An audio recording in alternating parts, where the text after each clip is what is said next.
Right, we're gonna look at a couple of new plants, but first I will just stress the point that this corner is going to be one of my first projects I do when spring hits.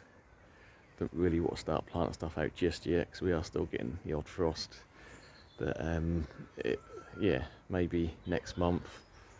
We're early February now, we're getting to March, and when the weather comes a bit more predictable, let's say, because February we could get anything from 100 mph winds to snow to whatever.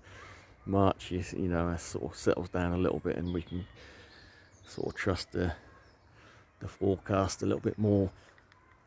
But yeah, so this is going to be the I call it the shade corner. It does get a fair bit of sun this time of year because the sun's low, but obviously when the sun's high up in the sky, it is quite shaded by the Phoenix canariensis bamboos, and we've also got quite a large trachycarpus in the corner here, which is, I don't know, maybe 6 foot of trunk. So yeah, this is going to be a nice little area, but I'm looking forward to planting that up. Still got some ideas of what I want to do and what plants to go in, but let's get to the point of the video. So I know a lot of you will grow hellebores. They are sort of an evergreen and quite exotic looking. They flower over winter, so that's a good thing. Can be quite pricey. Generally, you tend to see them in sort of larger pots, and they can be anywhere from 12 to 18 quid. But good old supermarket Morrison's. We've got some smaller pots here, and they are $3.49, so that's quite a reasonable price. No actual species on as such, just labelled as hellebores. So these will go anywhere from sun to sort of part shade. So we've got 3 different types here. Like I say, we've got no idea of the actual names of the species or varieties, but 3 different types. So let's have a look at this one first. We've already picked this up. So we have got some flowers on it, and I have been seeing some bees in the garden the last couple of days, so I thought probably a good time to, if I was going to buy them, I'll buy them now while they're in flower, so that gives something for the bees to give them a bit of energy. But this one I quite like because of the leaves, obviously. Just the vein and the creamy veining on the dark green is sort of quite an interesting,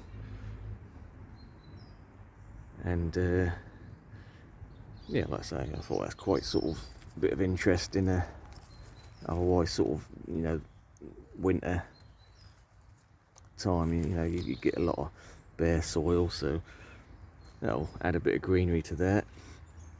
We've got another type here. So again, this is the first one was sort of quite a greeny flower. This one is nice sort of creamy white. Again, nice, just sort of more of a plain leaf on this one, but it has got the red stems, so that makes it a bit more, gives it a bit more interest. And the last one, quite different entirely. This is again, we can see that the flower, really can't really distinguish it the colour wise from the leaves. It's sort of quite a green flower. Leaves are sort of almost serrated on the edges and sort of spiky, but real, compared to the others, these this one's quite a thin leaf. This is sort of a bit of a slightly thicker, more leathery leaf, but this one is, you can hear it when I move it. Compared to these, it's sort of quite a thick cardboardy leaf. But yeah, so there's three types of hellebore there. So like I say, for £3.49, don't think you can go too far wrong. So like I say, this gives a bit of winter interest. you're suffering for the pollinators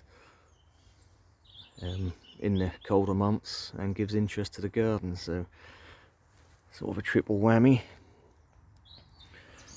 Yeah, I mean, I've always sort of had my eyes open on the hellebores, but like I say, I've always been a bit pricey, and finding the type that would be interesting. So I think I've got 3 different types there, which should different enough from each other to make it interesting, and interesting type leaves with the you know, contrast to other foliage around them. Right, so just a little one on the hellebores, and let me know if you're grown them, whether there's any specific type you think is really exotic or big leafed. I'll be interested to see or hear.